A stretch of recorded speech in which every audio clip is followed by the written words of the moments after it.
Bret Hart knocked out Vince McMahon. In late 1997, WCW was in the midst of its 83-week ratings reign, and Eric Bischoff was doing everything in his power to undermine Vince McMahon, and one of those tactics was signing the then WWF champion, Bret Hart. Now, Bret wasn't too keen on leaving the WWF or Vince McMahon, but they didn't really leave him a choice because they didn't have the spending money WCW had, and Vince was trying to push the younger talent.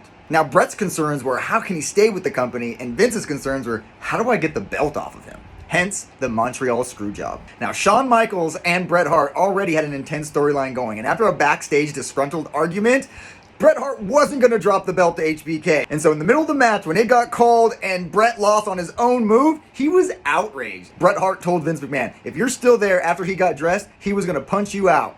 And sure enough, Vince walked in the locker room and Bret Hart took his shot and hit him with a perfect uppercut, knocking the boss out cold and leaving him with a black eye. And 1 month later, Bret Hart showed up on WCW Nitro. And that's how